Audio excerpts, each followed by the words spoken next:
मिलिए पश्चिम चंपारण जिले के सिकटामैनाटांड क्षेत्र के एक ऐसे जांबाज और होनहार युवा से जिन्हें लोग प्यार से नीरज कहते हैं। उनके पिता एक सरकारी ऑफिसर थे, लेकिन कम उम्र में ही हालातों के चलते परिवार की सारी जिम्मेदारियां उनके कंधों पर आ गईं। उन्होंने बायोलॉजी से इंटरमीडिएट किया है, कंप्यूटर का प्रशिक्षण लिया है और वे बैचलर इन इंग्लिश ऑनर्स के छात्र भी हैं। इसके साथ ही उन्होंने सांपों के बारे में गहरा अध्ययन किया है।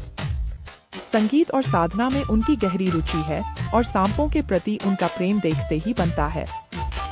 वे खुद विभिन्न कलाओं में माहिर हैं। अगर चाहते तो बिहार के बाकी युवाओं की तरह वे भी दूसरे राज्यों की किसी फैक्ट्री में जाकर आसानी से अच्छा कमा सकते थे, लेकिन उन्होंने शहर की भागदौड़ के बजाय अपने गांव और समाज सेवा का रास्ता चुना।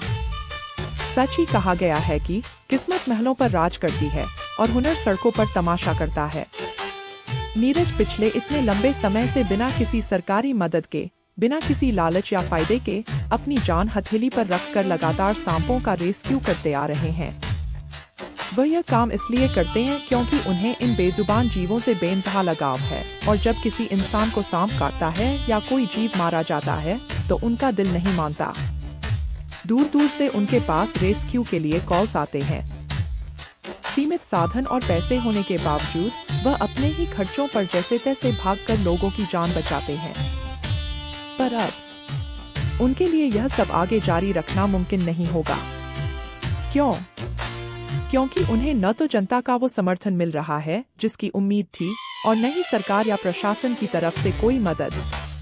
आज हालत यह है कि अगर वह यह पूछना चाहे कि प्रशासन के नियम और शर्तें क्या हैं, तो बिहार का RTI पोर्टल पिछले 1 महीने से लगातार अंडर मेंटेनेंस चल रहा है, यानी आप सिस्टम से सवाल तक नहीं पूछ सकते। नीरज सरकार और प्रशासन से पूछना चाहते हैं, आखिर उनकी गलती क्या है? उन्हें कोई सैलरी या पैसा नहीं चाहिए। उन्हें बस एक आधिकारिक प्रमाण पत्र चाहिए कि हाँ, वह एक ऑथराइज्ड रेस्क्यूअर हैं, ताकि वह कानून के दायरे में रहकर पूरी निडरता के साथ लोगों की सेवा कर सकें। लेकिन इसके नाम पर उनसे अजीब-अजीब शर्तें थोपी जाती हैं। अस्पतालों में सांप के काटने पर लगने वाला एंटीवेनम हर समय उपलब्ध होना चाहिए। यह सिर्फ नीरज की सुरक्षा का सवाल नहीं है, यह इस क्षेत्र के हर एक ग्रामीण, आपके और हमारे बच्चों की जिंदगी का सवाल है। सांप किसी से पूछकर नहीं काटता, लेकिन लापरवाही किसी की भी जान ले सकती है। इसलिए आज यह कहानी सबके सामने है। हम हाथ जोड़कर आप सभी से अपील करते हैं, नीरज की इस आवाज को उठाइए, इसे उन जिम्मेदार लोगों के कानों तक पहुंचाइए ताकि वे उनकी मदद करें। जब एक इंसान अपनी जेब से पैसे खर्च करके अपनी जान दांव पर लगाकर समाज और बेजुबान जीवों की रक्षा कर रहा है, तो उसकी मदद क्यों नहीं होनी चाहिए? सोचिएगा जरूर। बहुत बहुत धन्यवाद।